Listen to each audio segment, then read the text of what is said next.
in some way and then indirectly it's actually causing fault tolerance. Those things may be true, but when I ask the question, and I do this a lot during your exams, and I say primarily, I want you to tell me the main reason for why this is happening.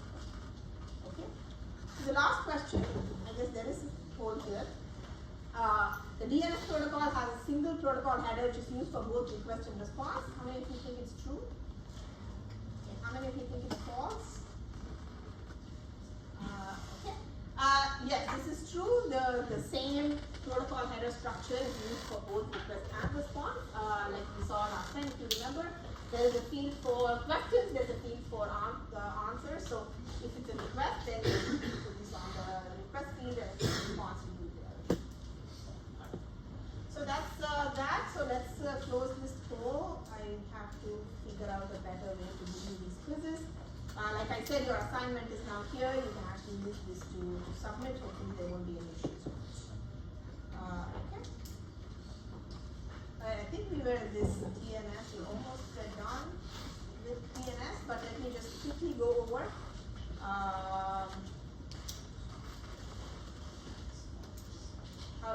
I was just going to, I was talking about some other uses of DNS, so even though DNS was designed for this one, to solve this one problem, which is I want to be able to map your request domain to IP address, it's not what it's always used for. There are many other uses to DNS. In fact, the main use, in my opinion, is this redirection, because what happens is that a lot of the times you might want to, you don't have the same IP address for your server, unplug it and plug it again and get a new IP and so on. But now you will have to, if you don't have DNS, then you have to tell everybody that your IP address has changed. You don't no longer have to do that, you just have to make this change in one place. In fact, actually, let's say that my IP address changed and I'm cnn.com. Where should I record this so that anytime anybody comes to cnn.com, they will now be redirected to my new IP? Yeah? This is the authoritative name server, CNN's authoritative name server. Because this authoritative name server is maintained by CNN. CNN owns it, similar to how Stony Brook is authoritative name server. This is owned by Stony Brook. They maintain it. CS has its own authoritative name server, that's maintained by the CS department. So redirection is one of the big things. Load balancing and aliasing are also used. To me, redirection is the main thing, but the other two are also pretty popular, where the idea is that essentially what you have done, and this is again a design decision that you do make a lot. Right? What you have done is decoupled your IP address from your domain. Right? Even though the domain name and IP addresses are one and the same thing, you somehow decouple this so that I can change one of them without affecting the other.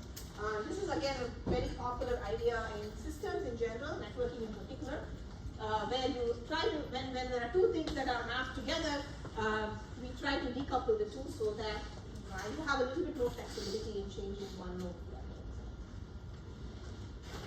Okay. So that's DNS. So we are going to move on to, okay, I've done this, let's talk about the big tool. How many of you have to try the big command? You should try with the big command. Okay. So you know how exactly it works and what I'm expecting from you for your assignment one.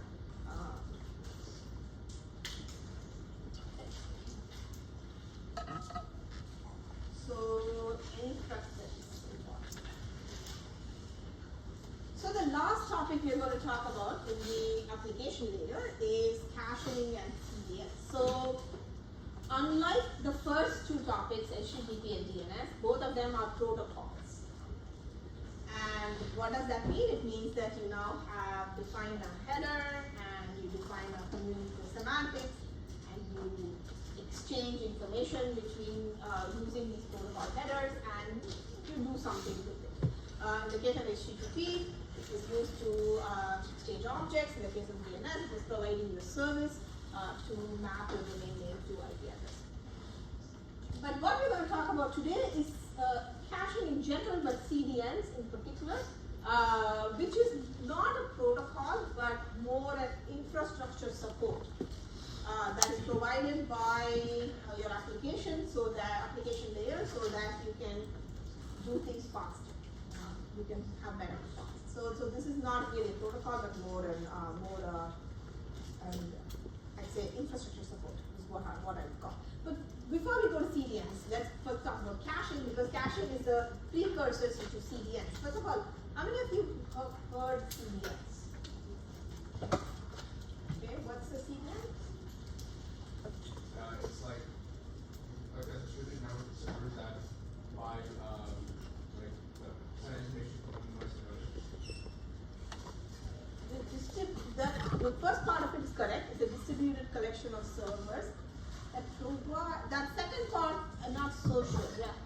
It provides videos, like if the servers can take the servers, if the website receives a response, then it redirects to the CDN that has the video, then this content is embedded inside the site.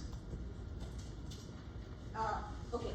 That's an example of a way in which you have seen CDNs work, but that's not what a generic CDN is. Yeah. So it's like copies of a website. Right. Effectively a cache. It's effectively a cache. Okay. It has copies of the content as close to you as possible.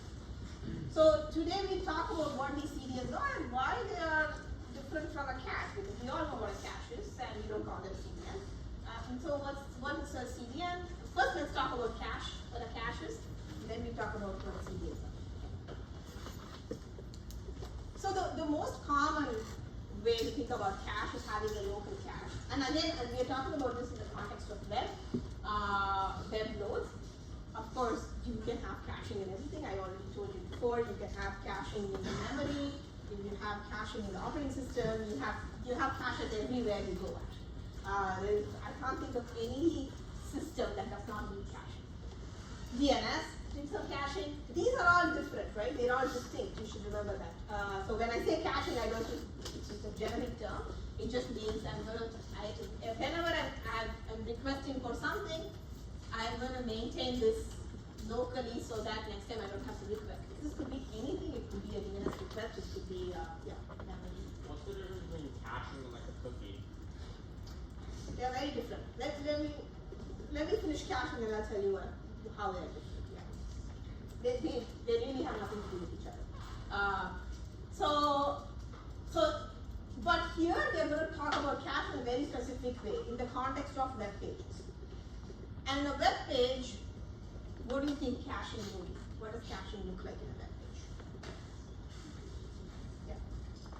let's say you're like shopping, Mm-hmm. and like I don't know if it's the same like website. I guess like if you're shopping and it recommends you things that you looked at before. Okay, if you're shopping and you recommend things that you've looked at before, that's not really caching. That's basically personalization, and that actually has something to do with the cookies. So caching is a little different. Maybe as simple as you're just doing the normal HTML site and just storing the indexes and images. That's right. So in the context of web pages, caching means that, let's say I load a web page, let's say it's CNN.com. Usually I won't cache the index.html page. That never happens. But then there are these small objects here and there. Like CNN, for example, has an icon. All right. So when you load CNN.com, you have to actually load the icon and you put it there when you're actually looking at the page. You don't need that icon. Like that icon is not changing. So you could cache that locally so that the next time I have to fetch the same page, I still fetch the index.html page. Again, you could cache index.html, most people don't. You get the index.html page, start looking at, remember how your HTML looks like. There's a bunch of links. You need to go and fetch each of these links. And so you would come to this icon link and say, okay, I have to go fetch this icon. However, I have it cached locally, so I don't have to fetch this. So this is what caching is used for. Yes? But is it not always guaranteed that your cached version is up to date with the actual server? Yeah, so we'll come to that in a bit. Right? So the question is there never guarantee that the cached version is up to date. Actually, let me ask you this, I'll throw this back at you. How will you make sure that the cached version is up to date?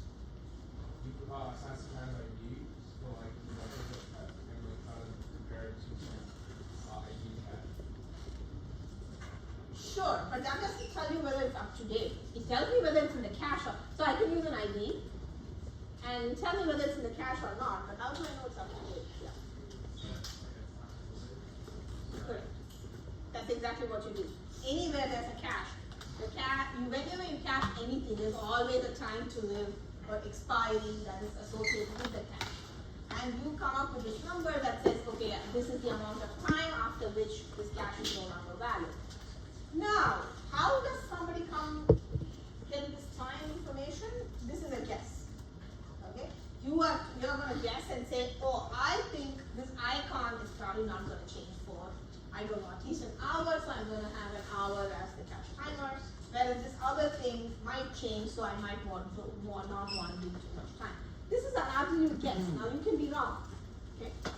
If you're wrong, you are the server, right? This has nothing to do with the network protocol. We don't care about it. The server decides this. They come up with a number.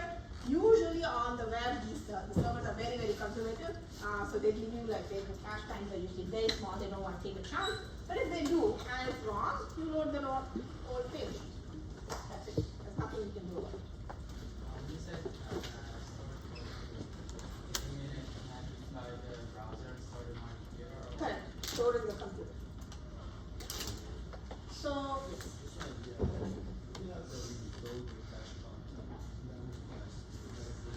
I'm going to talk about that in a second.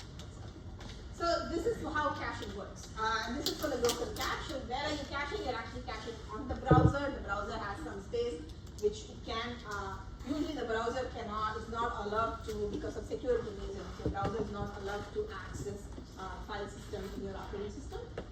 But the browser has a special place that it can access. This is like some memory that it can store this information. Right? This is different from cookies, and I'll come to that in a bit. Actually, I don't have any slides for that, but I'll tell you what the difference is. And so, with your cache, now you have a bunch of other parameters that come with the cache that you can use to specify how long you can cache. So, for example, one of these directives is called expires, which tells you, okay, this is when your cache will expire. The other way to do this is to tell you the maximum age of the cache. These two are same. I don't know why there are two, actually. I'm sure there's a reason for this, I just don't know what it is. And the age will just say that, oh, this will, again, instead of the time for an expire, you just say this is the age of this time. So it's not very different. So, for example, if you look at this first example here, I send I asked for the index.html. In this case, it says it expires at this time. So in this case, it was cached for whatever reason.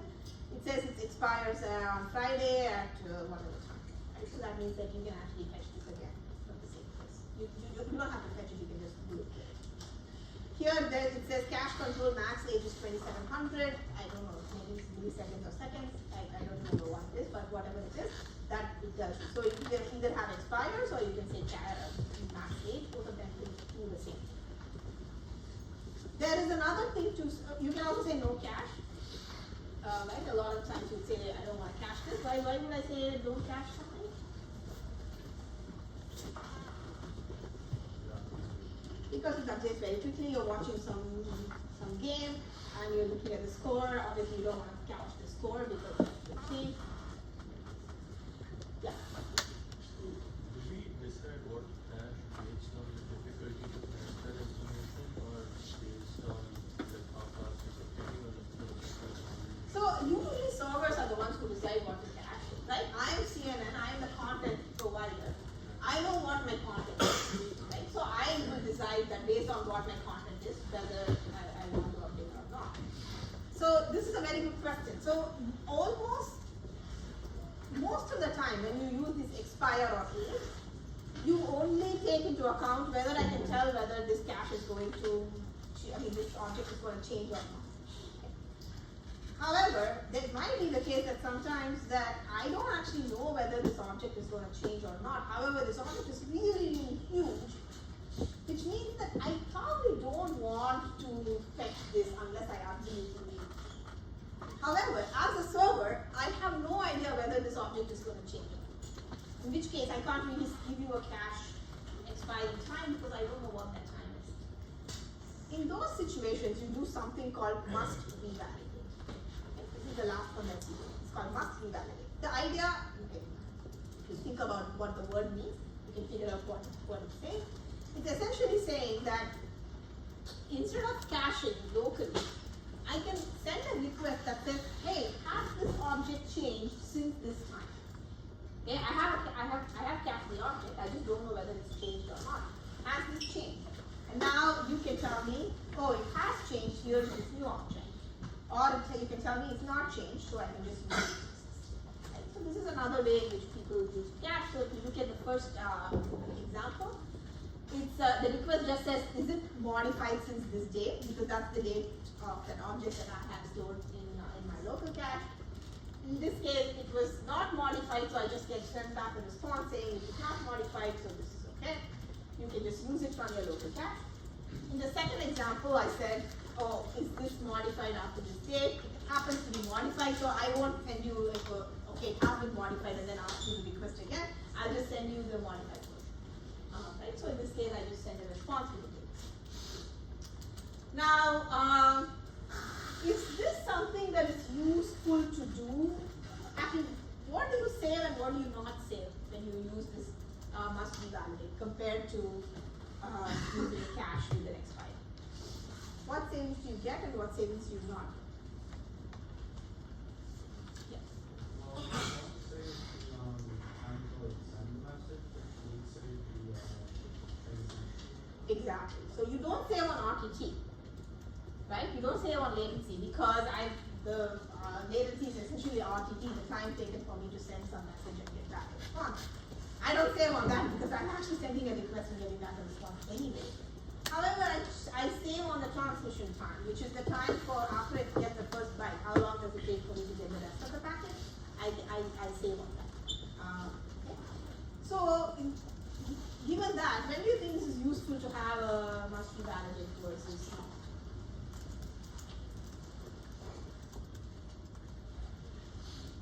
When will you use it?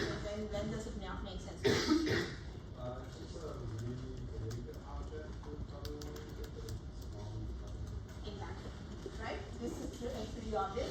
Right? If it's a large object, then you want to use this because the transmission time is large. The 1 gigabyte file, I don't want to keep sending it if it hasn't changed. It's very, very small, like a 10K file.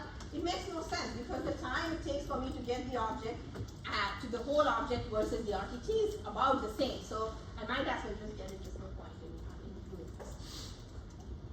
Alright, so these are some of the cache mechanisms that I use.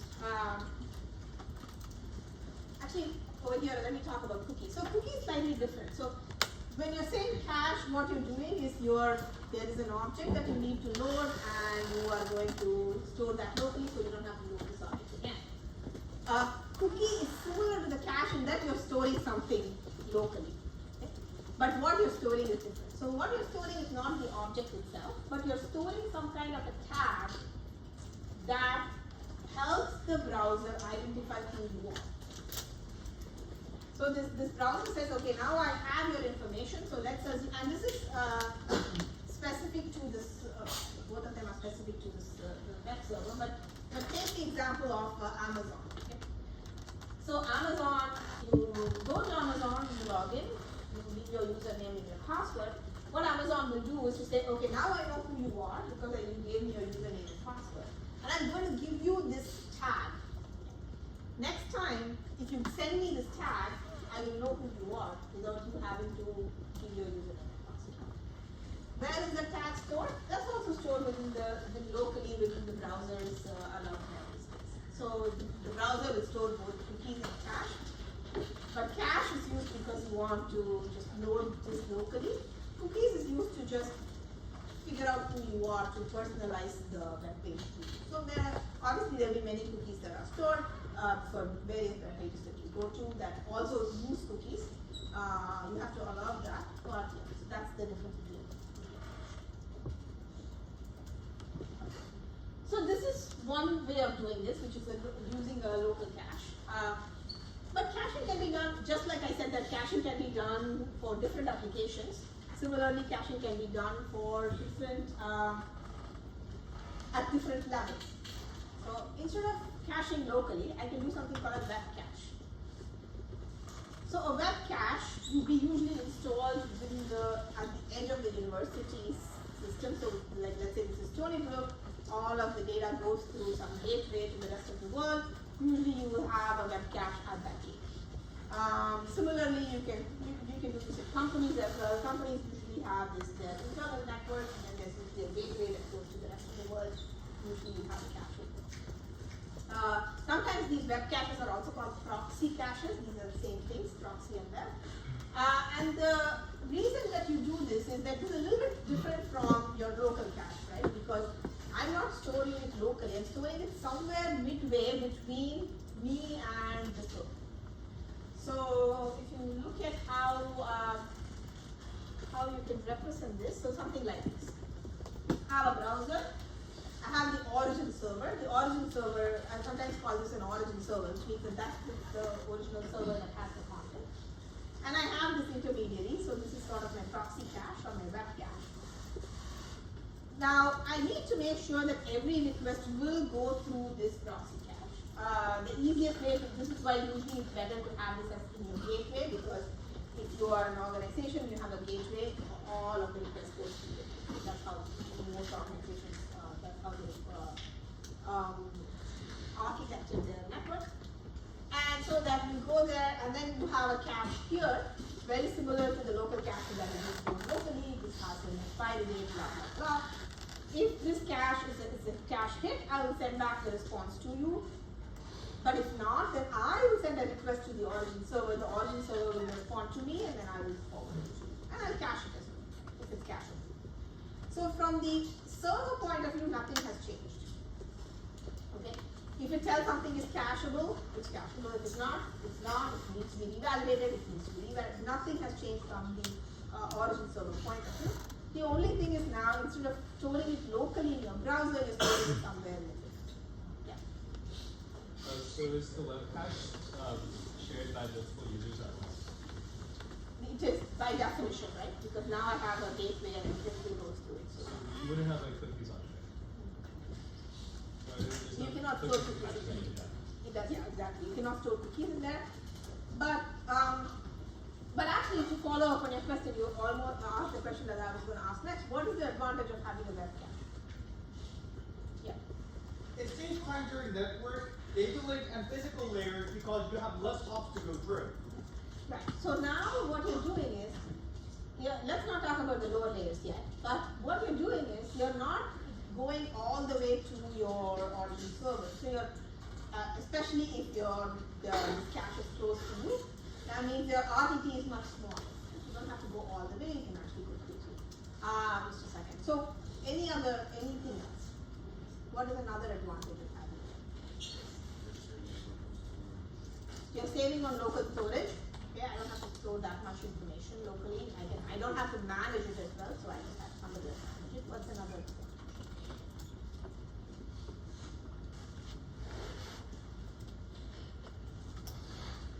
Yeah. Does nothing change in the application and transmission layers because you're just still communicating with the server, this time in the intermediary section? So that's, so you're saying there's no advantage? In the upper layers. No, of course there's advantage, because there is an absolute advantage in the application layer. We just discussed that, right? Instead of going all the way to the origin server, if it's a cache hit, that means my RTT is much reduced. It doesn't have to go all the way there. So even if the cache misses, you have to go through the intermediary, right? Yes, that is true. If it's a cache miss, you will spend the same amount of time. It's just a cache hit, then it's a lot. Actually, this has something to do with what you asked. Is it just what I said, you had multiple users sharing it? Exactly, right?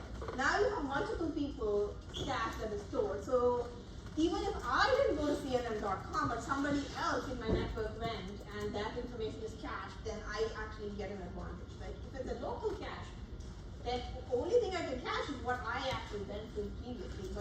with this proxy cache, you can also use it can be cached for other people's content is also cached, which means that there's a higher chance of happening. Right? Okay, so that's web caching. That's a very good question. Who pays for it? Almost always is the organization. Right? So I am Stony Brook, I just want to get better experience for everybody within Stony Brook. I won't do the cache. So Ads also cached. yeah, sorry, ads are cached. Usually ads are not cached. You're not allowed to cache ads. Ads is a completely different ecosystem. They are like there's different set of brokers that are giving you these ads. Actually, most of the time, your web page has no control over what ads are being served to you. The web page just makes this contract with some broker. The broker then like somehow sends. It's a completely different. Yeah. This is like a smart caching thing. Like, for example, let's say one user randomly goes to some very random site and that keeps up all the cache storage. So all the essential storage, like. Okay, that's an interesting question. So, how do you design? Let's say that I don't have enough space in the case of web cache or local cache. What kind of decisions can you make to figure out what to cache, right? That's not a networking question, right? So, however, having said that, I have some interesting, I've done some work in there. But yeah, that's not a networking question. That's more of okay. Now I'm the content side. How do I do the smart cache? But that has nothing to do with the actual cache. Yeah, but people do that. Like other things they will do, as you can imagine, is that they'll anticipate what you're gonna. Like proxy might anticipate what you're gonna ask next, and maybe go fetch it already. You can do stuff like that. But yeah. And the cache gets data from a further cache. So multi-layer cache. Nobody's stopping you from doing anything. Sure, you can have multi-layer cache. No, I haven't really seen very much of it. You can have. Yeah, that's up to you, right? In this system, like the intermediary will, like handle all the caching, so now all of that will be removed from the browser. It doesn't matter. You can do both. You can have some local cache. You can spend the proxy.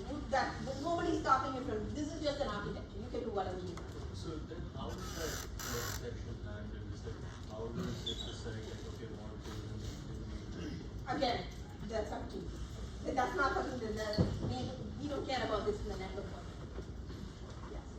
You can have many algorithms that will figure out how to do it. That doesn't have anything to do with the network. Okay. Alright, so that's web cache. Now we're going to move on to what CDN talk. But before that, because we are in the caching, I want to go back to DNS. I wanted to wait until we talk about caching before I do this. So when we talked about in the DNS space, we talked about some DNS caching, right? But also, we have the same concept of, so we have the same concept of local cache versus the web cache in the case of DNS. And this is where that comes into play. Again, remember that DNS caching is different from web caching. It's the same idea, but applied differently. So we talked about some local DNS server. Right? What's a local DNS server? Anybody remember? Yes. So first DNS server your computer goes to and try to resolve the domain. Exactly. The local DNS server is essentially the server that is resolving the domain for you. It's not a name server. It's not, okay?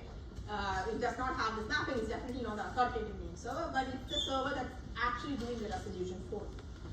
And where is this local DNS server usually present? Usually it's the same if they're ISP or your organization or whatever. Okay? So you have this local DNS server, and the local DNS server can also do caching, right? Because then it can do it, and it has the same advantage as some sort of an advantage as the web proxy or the proxy cache, because it now can cache DNS resolutions from multiple people in your organization, and they can respond to, even if you didn't go to CNN.com, if somebody else did, it has it stored and you can respond. However, more recently, there has been this new set of servers that have come about. These are called public DNS servers.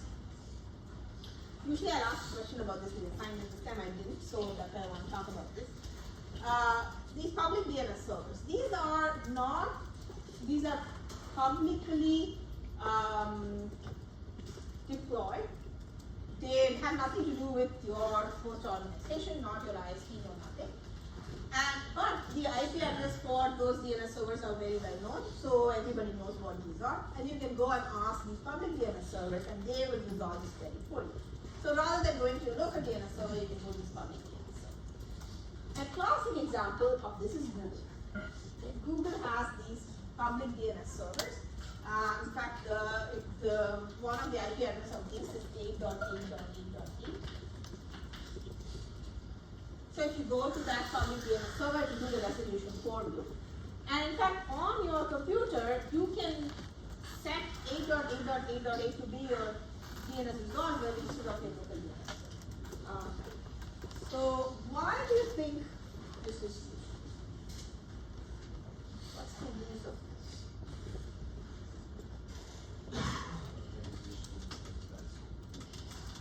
Yeah, your organization may not be set up for this. They might screw up doing this DNS resolution. You don't want to deal with it. You say, you know what? Google's likely going to do a better job. I'm just going to use Google. Okay? What else? What are the reasons it's there?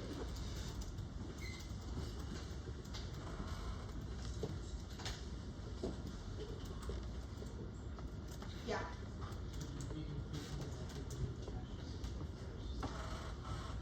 Okay, so same advantage as local proxy versus web proxy here versus local DNS server versus Google DNS server, because Google is likely to get a lot more hits, and therefore this means that it has more cache available, it has better infrastructure, it can maybe store all these caches without a problem, and that's it. Okay, what else? Yeah. Yes, privacy from your organization. Maybe you don't want your organization to know all of the websites that you're going to. Of course, maybe you don't want Google to know the websites you're going to, but you pick your poison and you say, okay, I'm going to pick Google over this versus, especially when you have censorship and things like that. It might make sense for you to go to the Google DNS server. Okay. Any disadvantage?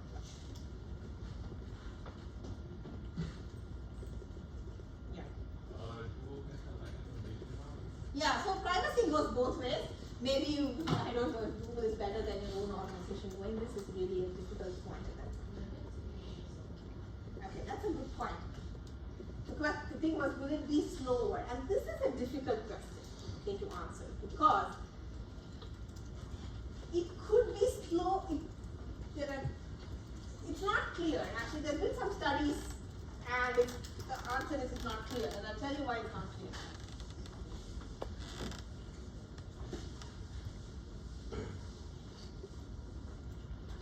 So here's my client. Usually I can go to my local DNS server.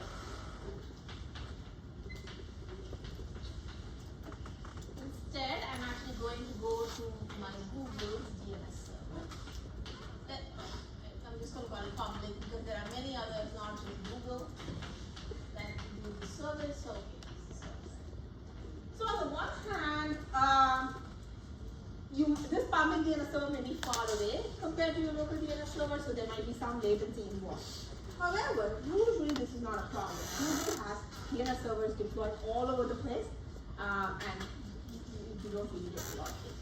So this is usually not a problem, and in fact, it's not a problem because Google is very well, it's over provisioned, and so they usually can resolve queries very quickly, more because of the caching, but also because they have powerful servers. And so they can do many things that your local DNS server may not be able to do, or may not even have the expertise to do.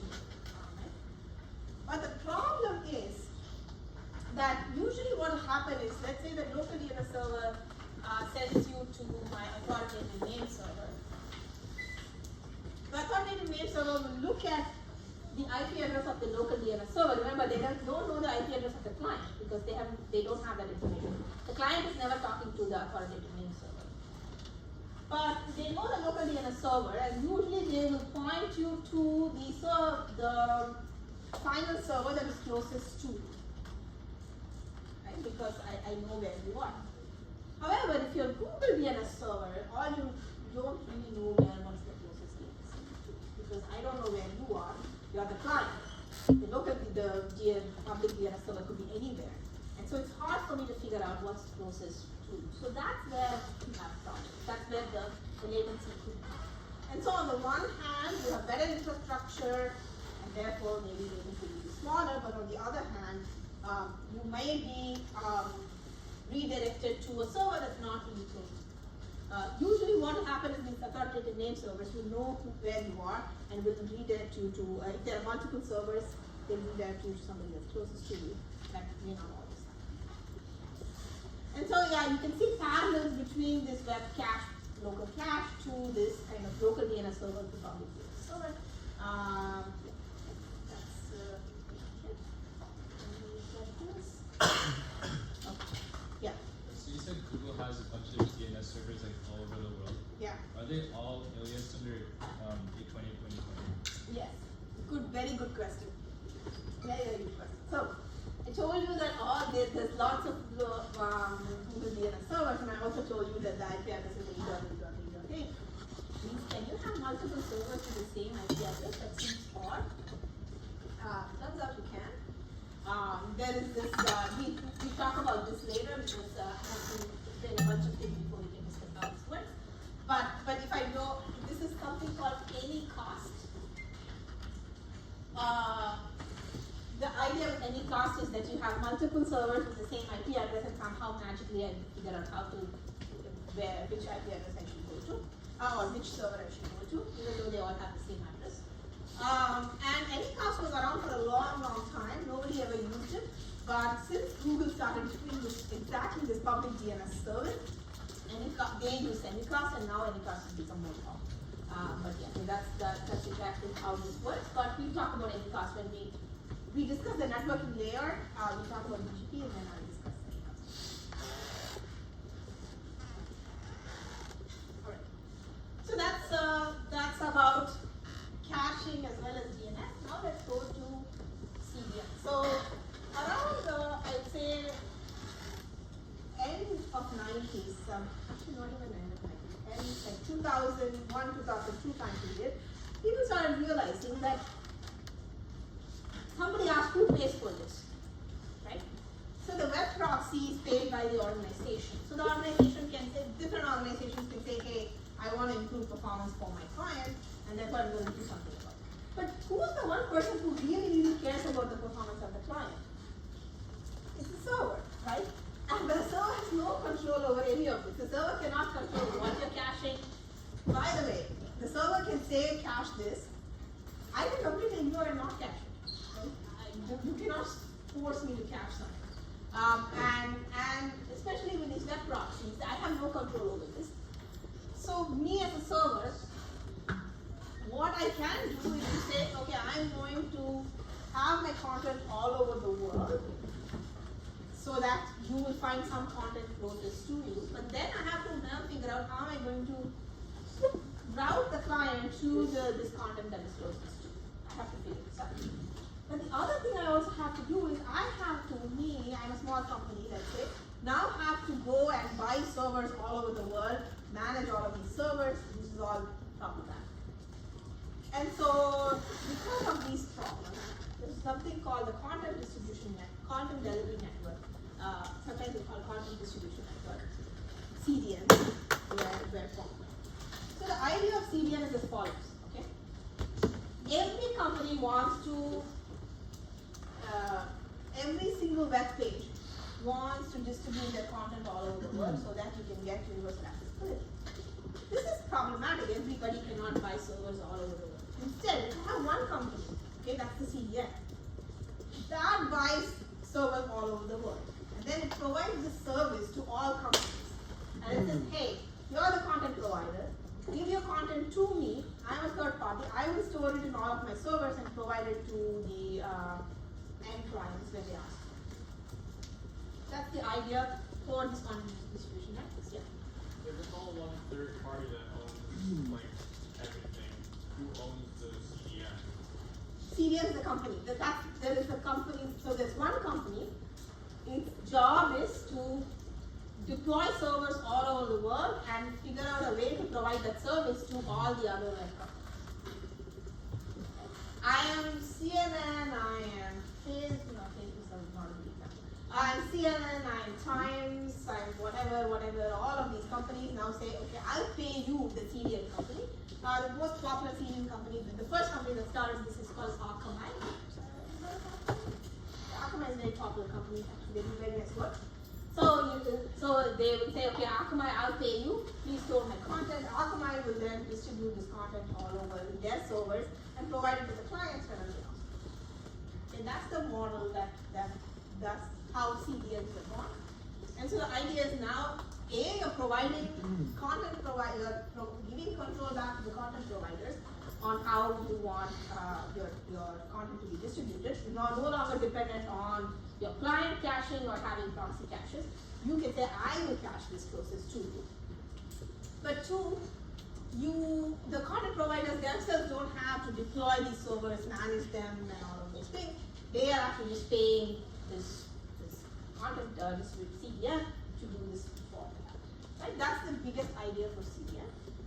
And so now you have, so it's a global cluster of caches that serve the local cache, mostly static objects, geographically distributed. They take care of everything, like making sure that the replicas. So let's say that now CNN says, hey, this object has changed, and tell the CDN, hey, can you change this object? It's the CDN's job then to make sure that it's consistent to all of its other proxies and so on. So you're building. Again, you're sort of, this idea comes again and again, right? So you're decoupling the content provider's job from the content distribution job. Right? I'm the content provider, there's a content distributor. We distribute the content for me, I just have to pay it. So this idea of decoupling keeps coming. And so now you have all these advantages. You have scalability because you have more and more people are accessing your content. It's still possible for you to, because this content distribution network will distribute this content. So it's easy for me. It's fault tolerant because the content distribution network will figure out if one server dies, then it can actually bring up other servers. You have low latency as well as geographical distribution because now your content is closest to the user. The biggest problem is ease of use. Right? Because now how do I find out which content distribution server I should go to? Does it have the same IP address? All of them obviously have different IP addresses. This was before Anycast. Anycast was a more recent thing. How then, as a client, how do I know who I should go to? How do I know who I should go to? Yeah. I don't even know what that means. Explain to me what that means. What is popular one?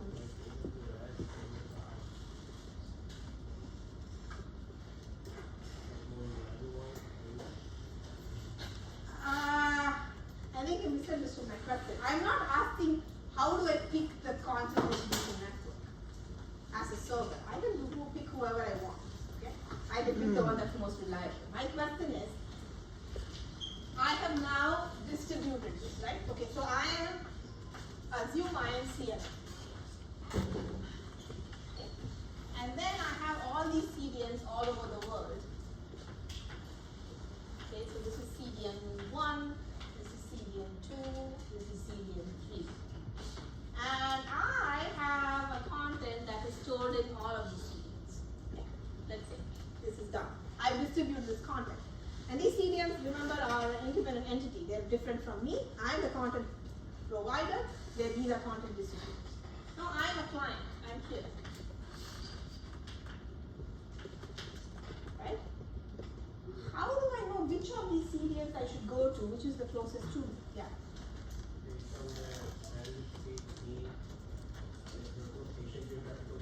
How do I even know that these are the CDNs out there?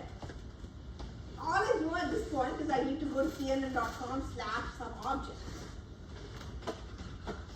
Well, how do I know which of these CDNs even exist? Yeah. Okay. Exactly, DNS. DNS will solve this problem for us.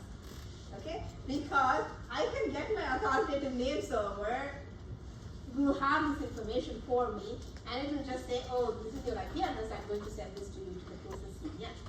Yeah. It's not better to like, you go to the domain service provider and you kind of set your CDN, you tell them like, if the client comes to you for the my domain, you send them to you for the CDN How will you do that? from the, let's say, if I'm buying a domain server to a vendor, and my CDN is from there, it's like, But how will you do that without DNS? Yeah, sure. Yeah, we settled. DNS is the way to go. Right? So you're going to use DNS, and I'm going to tell you in a second how to use DNS. Yeah. Yeah. So, as a content provider, do I just like my address or We're going to talk about how exactly you do it. Okay. Then we'll come to it. Yeah. There should be an extension for someone that connects to the website that's more than some region stores and cache it. So the question is, how is there a way to figure out which of these CDNs should have my content? Maybe the one where mostly my objects are asked for repeatedly is where I need to store it. Again, it's not a networking problem, right? We don't care about this. That is something somebody else is caring about. Then, of course, it's interesting, and there are algorithms for it, and I have some interest in it too. But it's not a networking problem. Right? We only care about what's happening. Yeah. like the response that I get as a client? The IP, is it the server's IP or CDN's IP? Okay, you're gonna have to be patient. Let me finish and then we will talk. Okay. So let's figure out how we will do this. Okay. So I'm the client. I'm gonna put my client somewhere easier to me. Let's say this is the client. This is a bit unfortunate because it's actually closest to CNN.com, but forget about that for now. So let's say that I went to CNN.com, got my index.html. Okay? Usually the index.html is not cached, it's not put in the CDN. CDNs only have static objects. Makes sense, right? You won't want dynamic objects because they have to keep changing. Again, this is not a networking problem. If you want to put dynamic objects, well, go ahead and do it. But usually you don't do it because it doesn't make sense. So what we're going to do as a client is, let's say you got the index.html, and it says now that the first object I need to fetch is cnn.com/icon.jpg or something like that. So this is what I have to fetch. So now I say, okay, let's say that I don't know where cnn.com is because maybe this is cnn1.com. cnn1.com/icon. So the first thing I will do is, I'll say, okay, I have to figure out where this is, so I'll have to first figure out where cnn1.com's IP address is. And then I will send them an HTTP request for that URL. What do I do if I want to find cnn1.com IP address? The request goes to the local DNS server. Yeah, I'll use DNS. That is also good. So I'll use DNS, right? I'll use DNS. And while I do DNS, finally, just before I get the answer, which server will I go to? The authoritative name server. So this is the authoritative name server. So this query, this DNS query will ultimately come here. And because authoritative name server is, I manage this, what I will do is that instead of giving you the cnn1.com, I will tell you that this is where the C name comes in. cnn1.com, I'm going to resolve it to CDN, actually it's a bad way of calling this. I'm going to call it cdn.1. I'm going to say this belongs to cdn.com, cdn.cnn.com. So my authoritative name server doesn't give you an IP address because it doesn't have an IP address. This information is stored in the CDN. So instead, I'm actually going to give you this information, cdn.cnn.com, and that is actually the CNAME. This is the canonical name we talked about a long time ago. And so this canonical name essentially is this common name that you give so that it's easy for me to, I can redirect easily And so now what I will do is I will now try to go to the cdn.cnn.com. So I'm going to try to, so okay, let's say that I'm DNS, I'm the DNS resolver. I tried to resolve this and went all the way to the authoritative name server and I got this response cdn.cnn.com. I'm not expecting this, right? I'm expecting an IP address. I'm expecting an A record, but now I'm not getting an IP address, I'm getting a CNAME. What will I do? You hit the CDN server. Okay, I am the local DNS server. Right. So what you like since instead of receiving an IP, you receive like I received another domain. What will I do? you resolve on this. I will try to resolve that. Right? That's what I will do. I asked for a request and instead of getting an IP address, I got another domain name. What will I do? I will resolve that domain. Right? Now it can happen actually sometimes that domain name again results in another domain name for whatever reason, the way it's structured. Then I have to go resolve that again. So I keep doing that. So right now what I will do is to say, oh, I'm going to have to resolve the cdn.cnn.com.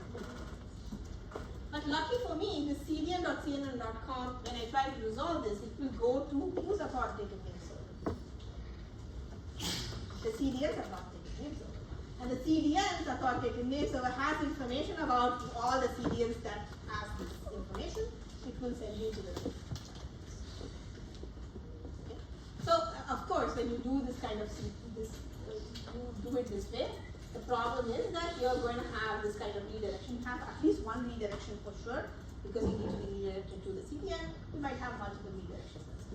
And so, as a first step, what will happen is that, okay, in this case, this is foo.com, but anyway, what I will do is the content provider will register this object with the CDN. The CDN will respond with a CNAME. And then I will put that CNAME information in my authoritative name server. So every time somebody comes, I will just redirect it to whoever, and the CDNs will take care of the rest. So this is how DNS is used to resolve this information. Now this is one way of doing this. This is slightly more convoluted way. This is slightly easier way to do this, which is that, okay, I already said all this. Okay. So, which is that in the index.html itself, instead of having it as cnn.com/whatever, you actually replace all of this with a CDN link.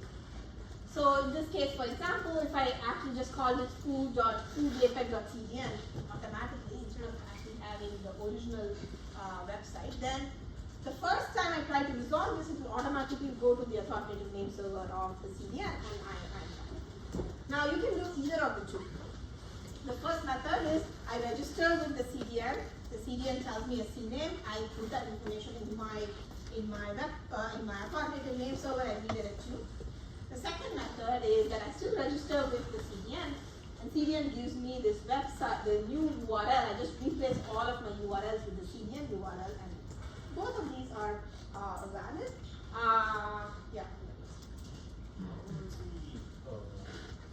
Like still deciding like which CDN, like CDN.com, you haven't discussed that yet? Yes, so that's a good question. So how are we deciding which of these CDNs I should send to? There are many ways to do this. The most easiest way to do this is to take the IP address of the local DNS server, and it's not always the case, but usually with the IP address you can figure out which other IP address is geographically closest to you. So you just figure it out. That's a manual. That is always that's how it's done. So whether it's a CDN doing it or my own authoritative name server doing it, always that's the way you do it. You have multiple of these servers out there, and you need to figure out which server to send you to. I just look at the local DNS server's IP address. Now, this is not foolproof, okay? It doesn't always work, but usually it works. And why it works, it will become clear when we discuss how IP addresses are set. We don't know that yet, but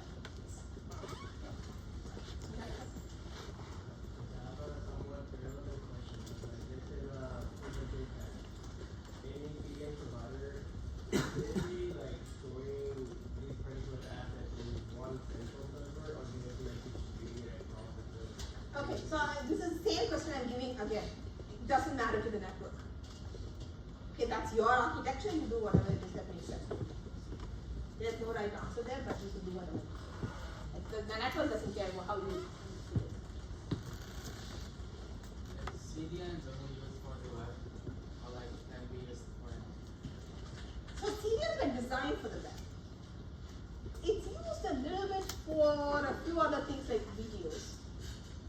But it's not very popular for videos. It is, but not that much. So recently not recently, 6 years ago, one of my students actually went to Akamai as an intern, research intern. And we wrote a paper about what he did there. And one of the things he found was these days a lot of the things that the CDNs are caching are XMLs, just for whatever reason. So essentially, a CDN can cache whatever it is that you want. Right? There's no it doesn't have any specification as to this is what it caches. It's not. However, it mostly is used for web pages. These days, it's also being used for videos. However, this is a big change, and I'm going to come to the change in a second. I'll first talk about CDN, and then I'll talk about one of the big changes that's happening right now. So this is a case study from Akamai. Akamai is one of the biggest CDN providers. In fact, Santiago went to Akamai for his internship. So they have presence in about 135 countries. So they have their CDN deployment. I think more than 250,000 domains are stored on the CDN. So if you look at any top company, they have some kind of, they will use the CDN. And they process at a rate of 100 terabits of data per second. That's their traffic. This is actually the thing that is most interesting to me. 85% of the world's traffic are within a single hop to it. Okay. What does that mean? It means that 85% of the traffic that I go to, I pretty much don't have to go to the server at all. I just have to go to the closest CDN, which is one hop. Which is actually the reason why you're able to get these kinds of blazing fast internet speeds. Right? Not so much because the internet speed itself has increased. Of course, it has increased. It plays a bit of a part. But like I said before, the biggest bottleneck on the internet is not so much how much data I can push at some time. It's basically the round trip time. That's the factor that's the more dominant factor. Now, if you reduce this round trip time because you have things close to you, then you can reduce this time. Right? That's actually the biggest reason why you're seeing fast connections. There are other CDNs as well. Today, actually, one of the most popular CDNs is Cloudflare. How many of you heard of Cloudflare? Why do you know Cloudflare or Akamai? when I visit our website, it was like a test. And then usually we're not compared, we're not our own. Okay, I see. Is that okay? What about others? Why do you know Cloudflare? Same reason. Yeah. I know because the DNS over HTTPS and Cloudflare should provide that DNS. That's true, yes. Cloudflare provides DNS over HTTPS, which I don't know that I'm going to talk about. But okay. Yeah, so now Cloudflare is very popular. I don't know, I have no reason why Akamai is still popular, but Cloudflare seems to be. In fact, the student I was talking about who went to Akamai for his internship is now a research scientist at Cloudflare. So I'm not sure how that's going on. Google Cloud also has a CDN. I would say Google Cloud CDN is not as popular as Cloudflare now. However, and this is where, actually I want to show you some thing. Let me see if I can actually manage to do this. Let's go to any website, okay? I know there's no bad news at this point. Let me say I'm going to CNN.com, right? If I actually go to source. Okay. Now if I look for CDN at safeprotected.com. yeah, just look for the word CDN, you'll see a lot of CDN. Okay. All of these contents are actually provided for you from the CDN. So pretty much you go to CNN.com, almost more than 90% of the content you're actually getting from CDNs. And all of these are exactly what I said, the second technique, right? They've replaced your URL with the CDN URL. So now you don't even have to pay the redirection cost, just directly go to the CDN. So this is exactly why you can see all of these are CDN. Oh, this is actually a Cloudflare CDN, that's it. So, yeah. So when you have like your web page, part of it comes from a CDN and part of it comes from Absolutely. a server. Absolutely. You absolutely can. In fact, almost always, because the index.html is almost never ever in a CDN. So you have to go directly and then, but most of the content, many of the content. Okay, having said that, there's now in the last, I'd say 5 years, so CDNs came when? 2002, 2003, that's when Akamai became popular. Actually not even, no, sorry, even before that. 1999 is when Akamai became popular. And then Akamai has been ruling the roost for a long, long time, and then Cloudflare came, and then, however, these days, we have what is known as, they're called hyper giants. I don't know if you've heard this term, hyper giant. So it turns out that we talk about all this decentralization on the internet and so on. However, there are like 5 web pages that almost accounts for 70% of the internet traffic. This is Google, Facebook, Netflix, Amazon, I don't remember which one, okay? There's five of these. These are called hyper giants because their presence is much bigger than everybody else's, right? They're pretty much God. And these companies, instead of using CDNs, they also use CDNs, but they're big enough that they're deploying their own servers all over the place. They don't have to depend on CDNs. They say, okay, I'm big enough, I'm gonna have Google's content servers all over the place. Facebook does the same, Netflix does the same. In fact, I told you about this gateway, right? So every organization has a gateway. Usually that's called an IXP. That's a room with a lot of machines with interconnects that connected to the rest of the world. So we have one of those rooms here, the IXPs. We have Netflix servers in that IXP, so that you don't even have to go outside of campus to actually get Netflix content. Those CDNs are right on campus. And this is actually not just for Netflix, this is true for many. I'm sure Facebook too, I just don't know. When I was talking to them last, it was Netflix. I'm sure others are there. So this means that you don't necessarily, the shares of CDNs, or the percentage of traffic that are going through CDNs are going down for the first time in almost 20 years. Because now these big companies are deploying their own, I won't call them CDNs anymore because they're not just for content distribution. Now both the content creation and distribution are now combined into one. And so things have changed quite a bit because of this. However, I think at this point CDNs are still, I wouldn't call them unpopular, it's just going down a little bit. But this is this new development. But the thing is that apart from just calling them, having one company that is providing the service versus the company, content creators themselves distributing them, nothing else has changed. They all use the same idea, they all use DNS, they all use the content name server, those things. Alright. So that brings us to the end of the application layer. We're going to start from the transport layer. The first midterm will only include part of the application layer. The second midterm will include transport layer as well. So we'll talk about transport layer.